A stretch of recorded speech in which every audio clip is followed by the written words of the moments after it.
On this episode of China Uncensored, China's 5 stages of grief over the South China Sea. Hi, welcome to China Uncensored. I'm your host, Chris Chappell. In case you haven't heard, this is where World War III is going to start. Just kidding. Everyone knows World War III is going to start with the mole people. Anyway, $5 trillion of trade goes through these waters every year. Not to mention, there's a fortune in natural resources like oil, gas, and fishing. And China is claiming pretty much all of it, which doesn't really make all the other countries with claims too happy about it. So the Philippines took China to court, international court. On July 12th, the International Tribunal in The Hague ruled against China's territorial claims in the South China Sea. Not only did The Hague rule against China's claims, it also said China violated the Philippines' sovereign rights. Can you believe it? Hager's gonna Hague. So how has China taken it?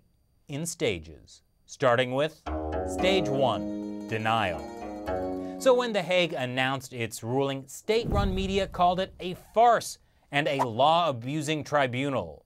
One Chinese official called the ruling nothing more than a piece of paper. And poor Foreign Minister Wang Yi refused to believe it. The Chinese people will never accept this arbitration case with far-fetched procedures and law application and full of loopholes and evidence and fact-finding. All of the people upholding justice internationally will not agree with it. Well, can you blame Wang Yi? Those islands in the South China Sea have been a part of China's sacred territory since ancient times, according to the shaky claims The Hague rejected. And as for The Hague's claim China caused catastrophic damage to the ecosystem in the South China Sea, well, you know how much the Chinese regime cares about the environment. But saying goodbye is never easy, and it wasn't long before the Chinese regime moved on to Stage 2, anger, by launching a 3-day military drill in disputed waters.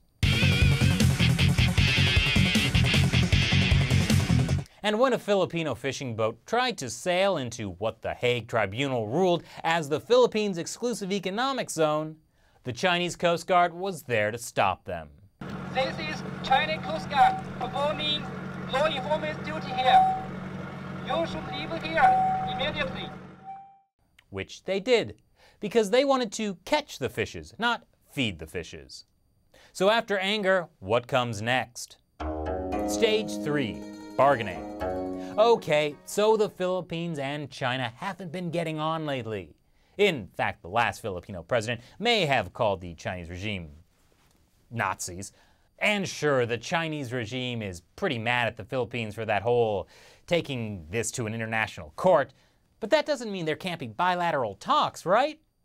According to the Philippines, the Chinese foreign minister said if the Philippines was willing to resume talks, manage divisions, and improve relations, China would meet it halfway.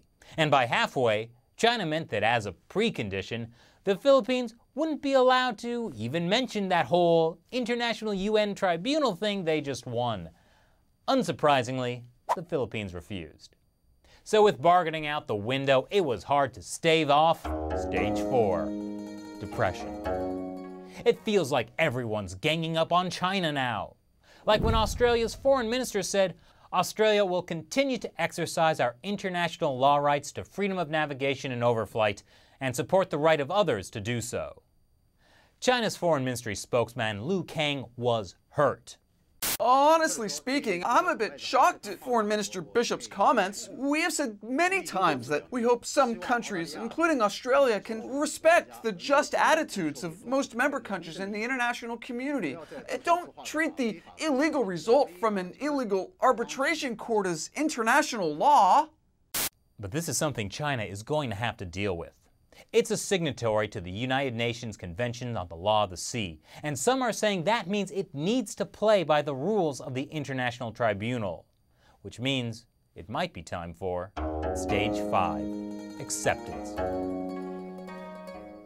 Chinese authorities have not reached this stage, and they may never, because they know even if they refuse to back down, the US and the international community don't want to start a war. That is, China will probably keep making territorial claims, even though such claims are technically more illegal than before. The US Navy will keep sailing on through like, what are you gonna do about it? And China will be like, what are you gonna do about it? So what do you think of China's response to the South China Sea Tribunal ruling? Leave your comments below. Thanks for watching this episode of China Uncensored, and if you like China Uncensored, please support this show by becoming one of our contributors on Patreon. Once again, I'm your host, Chris Chappell. See you next time. It's the saddest polar bear in all of China. He lives in a shopping mall. The most racist thing you'll see on YouTube today. Probably.